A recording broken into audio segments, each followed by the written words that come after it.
Recording in progress. Hey, Marianne, how you doing? I'm good. I'm so sorry about earlier today with the time difference. I'm sorry. Something got miscommunicated there. Hey, So. things happen. It's okay. It's okay. I appreciate that. So, thank you for sending me your bio. I'd already kind of cut and pasted it from a lot of different websites. So Oh, okay. Well, that's cool. to ask you about the Disco King of Sacramento. Oh, yeah. I danced 205 hours, 8.5 days. Unbelievable. That is so cool. Is that the area where you grew up in, Sacramento? Yeah, Sacramento, yeah. And I lived in the Bay Area for a while too. Okay. And now you're in Elk Grove, right? Yes, Elk Grove, which is right next to Sacramento. Right next to Sacramento. Okay, so you're not too far from Mount Shasta now. No, not at all. Yeah. I think it would take me about 3 hours to drive up there. Okay, yeah, that's what I figured. So are you familiar with Ancient Aliens? Or Oh my God. I love Ancient Aliens. And not only that, a lot of my friends are on there. Tim Shorts. Okay. I collaborate with him. I write stories for his books and stuff like that. And and a few other people on there. I've done like podcasts and stuff like that with. Yeah. Right. I figured maybe you had, but I can't always assume. So I always want to ask people if they know what they're getting involved in. Well, I totally believe in Ancient Aliens because it makes sense. Yeah, totally. Yeah. It does. Great. So this episode that we would love to consider you for a contributor in is an episode called The Volcano Factor. And it's an episode that basically talks about volcanoes as being hotspots. As you mentioned in one of your emails, and if they are hotspots, why are they hotspots? Are they using the geothermal energy? Are they interested in the rare earth minerals in there? What's the reason? And we are focusing on, I should say, volcanoes in Mexico, some volcanoes in Colombia, and also the Cascade Range. So Mount Shasta obviously falls kind of right in there. And so if you wouldn't mind for me, maybe just telling me first a little bit about how you became interested in Mount Shasta and your dealings there, Well, I'm a retired California Department of Fish and Game supervisor. And so I dealt with a lot of hunters who actually hunted at Mount Shasta or in and around Mount Shasta. And they would tell me all kinds of stories on their encounters with Bigfoot, seeing Bigfoot. And one hunter told me that his father, back in 1967, actually shot at a Bigfoot and it blew up into sparks. So that got me really curious, and I said, wow, that tells me right there that Bigfoot's an interdimensional being because it can go from its reality to our reality, and it can go from matter to energy. So I said, I have to go over there because I'm a paranormal investigator. So I went to Mount Shasta, and I did a wood-on-wood type communication with Bigfoot. That's where you take a tree branch and hit it up against a tree. And what I would do is hit the tree 3 times and wait for a response. So I did this a couple times, nothing. I did it again, and I got 3 rocks thrown into the creek as a response. And I said, that's got to be Bigfoot, because bears can't throw a rock. And there was no humans behind me. I only had 2 humans, and they were in front of me, and I was watching them. They weren't throwing rocks into the creek. Right. Wow.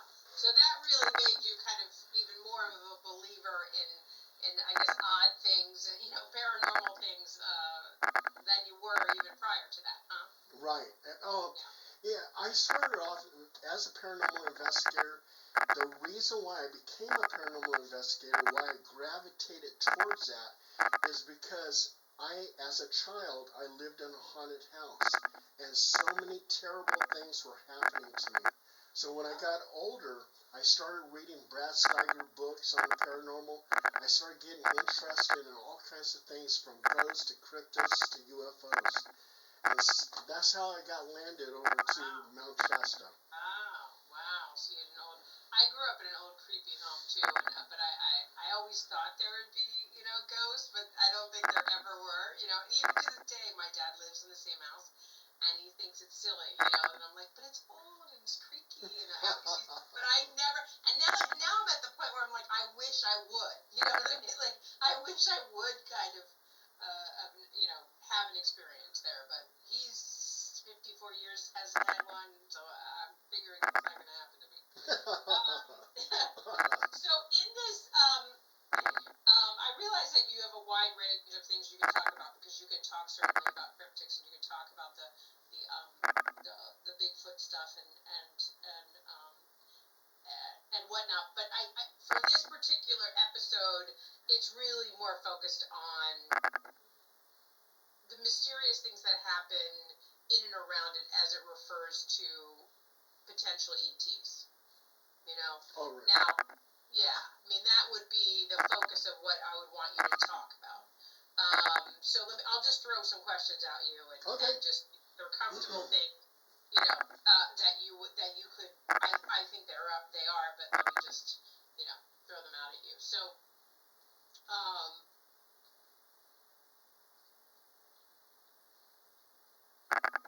do you think that UFOs or UAPs are going inside and out and coming out of Mount Shasta? Absolutely. I've actually talked to, I'm retired from the California Department of Fish and Wildlife. So I've talked to many hunters, I've talked to campers, I've talked to hikers, and they say that they have actually witnessed UFOs going into the mountain and coming out of it. And even though that Mount Shasta is a dormant volcano, I think it's an energy source for UFOs. And that's why UFOs go in and out. And also, too, with the caverns underneath Mount Shasta, they say those caverns lead to a underground city. And they say that the last of the Lemurians live in those caverns and that underground city.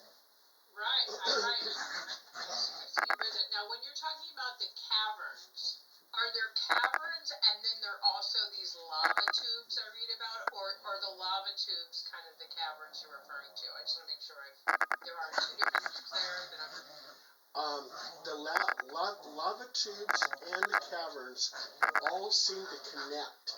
So if you go into a lava tube, you can wind up being in a cavern. Or you go into the cavern and you wind up in a lava tube and going out. Okay. Got it. Okay. I just wanted to make sure that there weren't. Yeah, gotcha. That it's all kind of an underground, like you said, an underground, maybe alien cities, maybe it's a base, etc. TBD. I'm just looking at something. You see, there's a former hotel in Mount Shasta that has all kinds of spiritual activities too. Right. Hey, you guys, calm down. Okay. Oh my dogs. Anyway, yes, they have the Black Butte Hotel, and it used to be a very bustling hotel back in the 60s and the 70s. And even goes back all the way to, I think, the 40s. And they used to have a bordello there. So there was a lot of people who actually were killed at this Black Butte Hotel. Bar fights and gunshots and stuff like that. So we did an investigation over there, and some of the investigators that did the investigation, they felt their hair being stroked. They felt being touched. One investigator said she was pushed near a stairwell. We got some EVPs. One EVP that we actually got was a man's voice, and he was asking what we were doing there. So yes, it's very haunted. So you have ghosts, you have UFOs, you have Bigfoot, you have the last of the Lemurians, and you even have Bat Squatch. Two hikers in Mount Shasta said that from a crevice, this creature with a bat face, a body, this is their words, but they said it had a body of Hulk Hogan, very muscular, yes, hairy, and large wings, and it flew out of the crevice towards them. They thought it was going to attack them, and then landed in the tree bushes, and then just kind of faded away and disappeared. So you have Bat Squatch, which was actually seen on another mountain, but now seen at Mount Shasta. Do you? I have read that that it's an area where there's an abnormal amount of people who go missing. Would you agree? Yes. I totally agree with that because I actually talked to a Native American who lives in that area, and he says if you go above the tree line, you can wind up disappearing. And there's a lot of cases out there where people have vanished. Let me try to unvideo myself. There you are. Okay. Sorry, I lost you. You talked to a Native American fella. You said if you go above the tree line. Yes, I talked to a Native American gentleman who told me if you go above the tree line, that you have a good chance of running into a portal and disappearing off the face of the earth. And there has been cases where there was 3 gentlemen who are very good in hiking. They're very knowledgeable about it. And they knew where they were going. They could see each other because everything was covered with snow. And as they were going up that mountain above the tree line, the very first man in the flank was actually, he just disappeared. The guy who was second in line, he was looking around, and then he looked in front of him, and there was nowhere he could disappear at, but then he just vanished. He just vanished. Yeah. Great. This is all the type of stories that I'm interested in hearing. You mentioned to me, or on your email, you mentioned,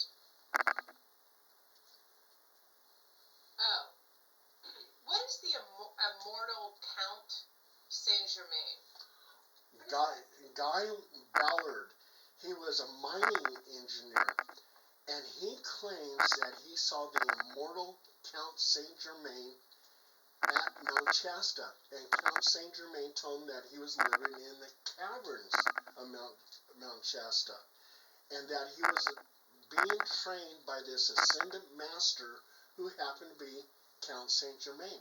And Count Saint-Germain, he's immortal because people back in the 1700s were seeing him in Europe. Then they saw him in the 1800s and the 1900s and all the way to 1930.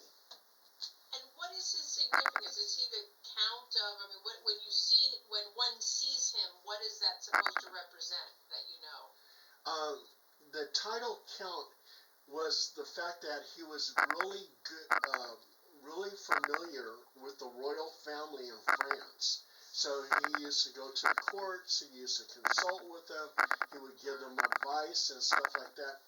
And so because of that, the King of France went ahead and bestowed upon him the title Count. Count, right. But is he notoriously showing up in places, after his death? Obviously he's died.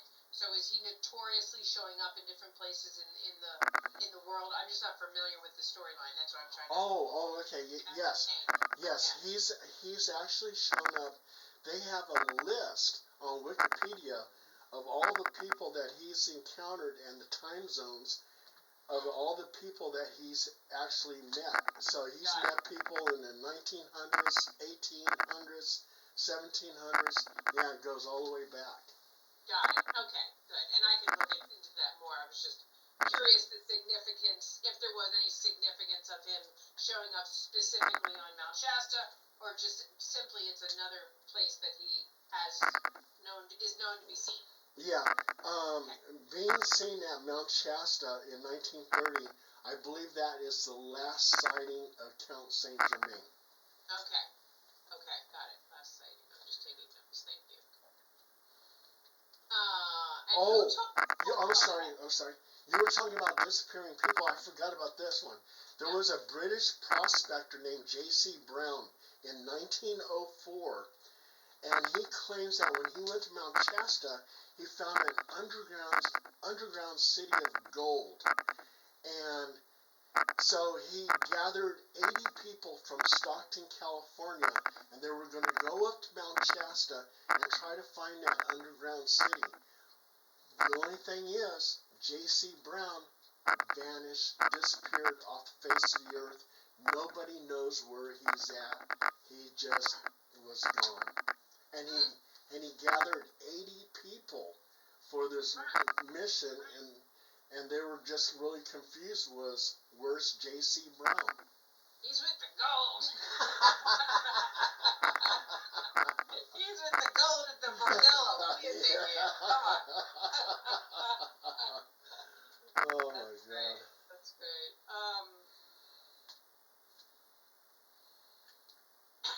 And the last, have you also heard that people report seeing sightings of, just strange lights, I guess you would call them, whether or not they're orbs or potential UAPs or just odd lights around the mountain? Like the hunters I've talked to, the hunters have said that they're not supposed to be out there hunting at nighttime, but sometimes they will spend the night there and camp Right, out. they like to go real early in the morning. Right. Right. And they have seen UAPs, strange lights in the night sky. They've seen some of the lights where they're hovering, then all of a sudden they will just dart off erratically in different places and just vanish. Right, got it. And a lot of this knowledge that you're sharing with me, is it stories that interviews and things that you've done when you were writing your book? Or is it things you just glean from talking to people when you're up there? I'm just curious how you've been gathering so much information. Well, when I did my investigation, I did the wood on wood with Bigfoot, so I was actually interacting with a cryptid. We had Sylvia Brown's secretary over there named Holly DeWater, and she said, "Hey, Paul, look behind me because there's something behind me. Take a picture." So I took a picture, and there was a tilted UFO behind her. I have that down here too. Yes, I have that as a story here. Yes, there was a colleague. Yeah, I snapped a photo. And there was a tilted disc in the air behind her. That's great. Right. And some of the information that I have provided is because I actually went to Mount Shasta, but also too I do a lot of interviews. So I talk to campers and hikers and everything else. And as for the hikers who saw Basquatch, they actually contacted me through the paranormal hotline, which is my phone number. So they contacted me. They were excited. They said this thing came out of the crevice. It had the head of a bat, the body of Hulk Hogan. It was hairy all over. It had huge wings, and it flew off into these tree branches and then vanished. When we go back to some of the Native American lore, is there other oral traditions there, or myths that you're aware of that the Native people believe about that mountain? Native Americans say that it's a very sacred mountain, a very holy mountain. You have to show a lot of respect because terrible things can happen to you. You can wind up disappearing. They tell you not to go above the tree line because that's sacred ground, and people do it, and wind up vanishing. So there was numerous people who have vanished there. So it's not a made up story. And a lot of people have actually died there because of massacres during the Western days and the gold rush days. A lot of Native Americans died there, and a lot of white people who were killing off Native Americans died there too. Right, right. It's funny because the last time I think I remember being in Mount Shasta, I was above the tree line. So Wow. now I'm a little freaked out. You're lucky you didn't vanish. Oh Yeah. my God! I'll be talking about you. I know. I'm like, that's funny. Oh my God! But anyway, it was summer-ish, so there was some snow, but not a lot. You know, we were just hiking around. So what year was it? Gosh, I'm gonna say it was maybe 7-8 years ago, something like that. Oh, okay. Okay. Before, yeah, a few years before COVID. Hmm. The only way I can figure out my life. How long was it before COVID? Oh my God. Okay, let me see what else I want to ask you.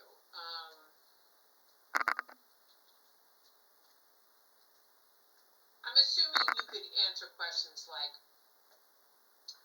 you know, is Mount Shasta a very mystical place that falls upon a ley line? Right. Mount Shasta. Well, Native Americans say that it's a very mystical mountain, and that it has some substance because where it's located at is connected to all energy sources around the earth, which we know as ley lines. Ley lines, right. Exactly. Okay, great. So that also goes back to Native American beliefs as well, the ley line. Right. Well, I mean, again, it's that this is a mystical mountain, and then the kind of more modern way, or thought is that yes, it's because it's on a major intersection of a ley line or something. Right. Right. Would you call it an HFO? Would you call it a UFO or UAP hotspot? Absolutely. Yeah, Mount Shasta is definitely a UFO, UAP hotspot. Lights in the sky, UFOs going in and out of the mountain, people seeing UFOs landing. There was even one hunter who actually said that he saw Bigfoot and was working with gray aliens as the gray aliens actually landed their craft at Mount Shasta. And he swore up and down. Bigfoot was with the gray aliens? Yes, that's why it all connects. Yeah, he swore up and down. He says, Paul, he goes, I know you're not going to believe this, but back in 1982, he says, I saw this UFO craft. It landed at Mount Shasta. There was gray aliens who were walking around, and Bigfoot was picking up things for them. Like the Greys were actually ordering Bigfoot to do this and do that. Oh, really? The Greys were ordering him? Yes, and then they just took off. And he goes, you can laugh or whatever, but he goes, I know what I saw. And he felt comfortable in telling me, because I'm a paranormal investigator. He said he never told that story to anybody except his father, and his father laughed him out of the house. Of course, right. Of course, yeah.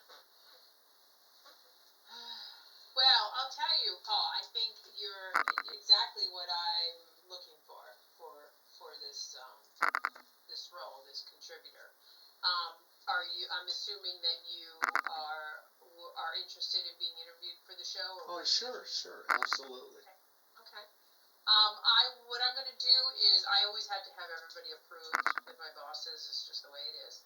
And so I will sending them a little info on you, bio on you. I'll send them a little bit clip of this of you. And then they'll get back to me and let me know if they think you think you're the guy. Recording stopped. Stop the recording. Okay. Which I really feel like they will. I think they will agree with me that You're exactly what we're looking for here. If they agree, then the next steps will be, and we can talk a little bit about that now, but the next steps would be finding a date that we could fly you down to California for your interview. Oh, no, I'm in California. I know. Well, I mean, you could drive, I guess, to LA if that's what you want to do. Oh, no, yeah, I'd rather fly. Yeah, I mean, I just mean get you from Elk Grove to. Oh, yeah. Wherever you want to do. I have a gentleman I do. He's a retired Navajo Ranger, and he just loves to drive from Nevada. He just drives in. When he comes to LA, because he likes to drive. So I mean, that's fine too. And we just I hate driving in LA. I mean, I hate driving in LA. Oh. We also would offer you an honorarium, which would be somewhere in the neighborhood about $400, and then we would cover all your expenses, of course, your airfares, your hotels, your per diems, your Ubers, your anything that would get us down to here. Does that sound okay? Yes, it sounds good. Okay. And just because I have you, I wouldn't mind just kind of like getting an idea of your schedule, so we have a general idea of when you're available or not available. In terms, let me just look at where am I falling here? Okay. How does the next 2 weeks in general look for you? It looks good. The only time I'm busy is like tomorrow. I got the taxes. The 27th I have a podcast, and then usually on Tuesdays I have podcasts. But if I need to, I can cancel it. So right now the date that I think they're targeting, which doesn't mean it's set in stone, but it's the one they're targeting, is Wednesday, March 26th. Oh now, I'm totally free. Because you're so close, you fly to Sacramento? Or? Yeah, I would fly out of Sacramento. Yeah, so because you're so close, you could, you could do one of two things. You could do it in a day if you really wanted to, fly in, interview, and fly out. Or you could fly in the night before, which is normally how we do it, stay in a hotel, be interviewed the next day, and then fly out after your interview. Yeah. Depending upon podcast schedule you were talking about, so that's why I'm. Yeah, I would like to fly in, do the interview, and fly out. Fly out. The same day. Yeah, if that's possible. If that's possible.